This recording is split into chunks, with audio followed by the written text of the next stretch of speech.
Cineplex posted a loss of just over $36 million in its latest quarter, and revenue slipped 10%. That was partly due to a weaker film slate. For example, Dune 2 was in the theatres last year, and people tended to pay up for more expensive seats in IMAX, for example. We're joined by the man himself, Ellis Jacob, CEO of Cineplex. Ellis, it's always a swings and roundabouts, isn't it? Not every quarter has such strong movies.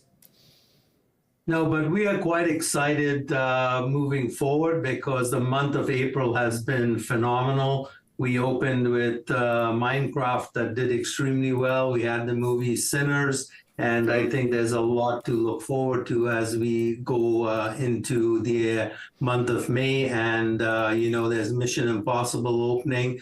There's Lilo and Stitch. So there's a lot of good films coming as we go forward.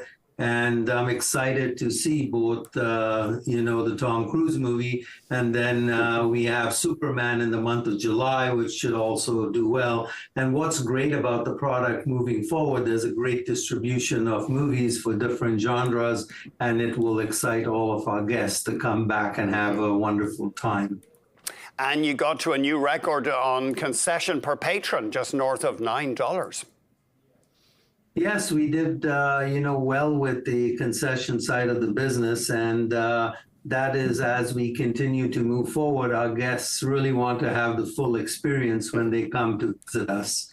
And that, is moving forward nicely as we get into the different choices that we provide them in the theater. And now you can order your food online, too, which is nice. So you don't have to wait in line when you come into the theater. Sorry, Ellis. And what about alcohol in Ontario? Has that opened up? Can people get a glass of wine with their movie in a way they weren't able to previously? Yes, they can. And that's something that our guests love, the opportunity to have a drink while they are watching the film. And in the old days, it was restricted to the VIPs. Now it's permitted in all of the theaters. And you saw a big bounce back in advertising. Why was that? So there was this increase of almost 40% in media revenues, which I think is that mostly advertising within the cinemas, billboards, but also on-screen advertising?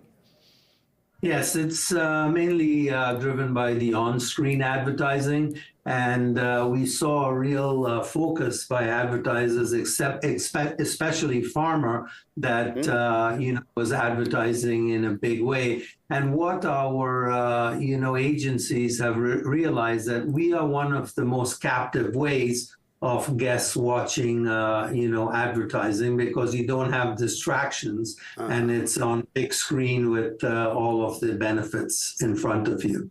That's interesting because I know Ozempic have been heavy advertisers. I don't think we've ever seen, and not just Ozempic, but other diet / weight loss / diabetes drugs. That's been a real boost for companies offering advertising.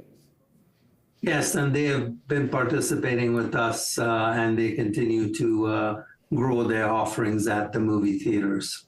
Tell us about the world of streaming. What's the latest there? Because, of course, you in the movie theater sector, you're in this kind of power struggle with the streamers. I mean, you would love to have stuff stay with you exclusively, the so-called window.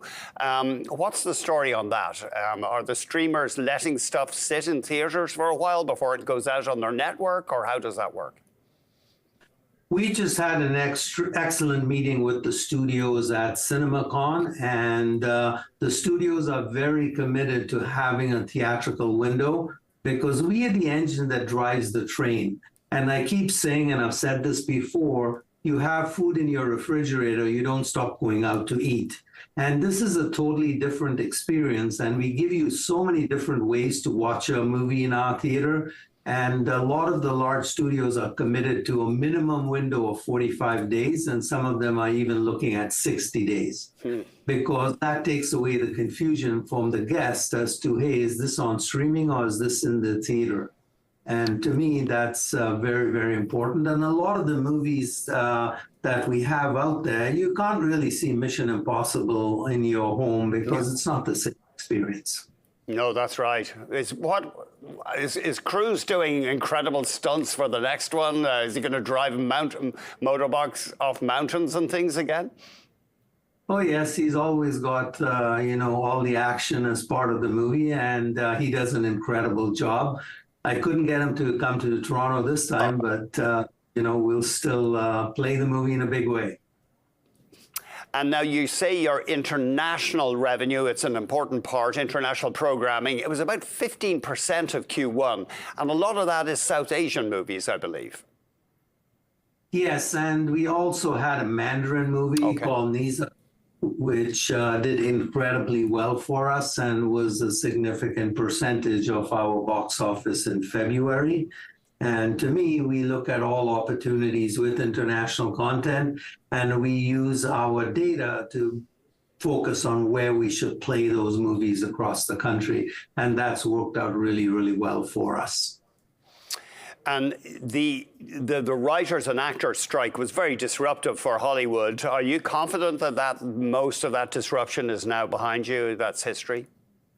Yes, I think this was kind of the last quarter where we were feeling the impact of it. And it looks like if you look at the slate for the next 18 months, it looks really, really strong. And I feel that our guests are going to be back in a big way.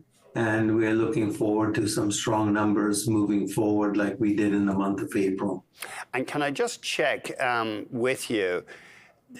So your loss from continuing operations, I believe, was 58 cents a share in the latest quarter, compared to the loss of 99 cents in the first quarter of 2024. So your loss actually came down, even though your revenue dropped in the latest period. Can you briefly explain that? Yeah, I think in the first quarter of 2024, there were adjustments that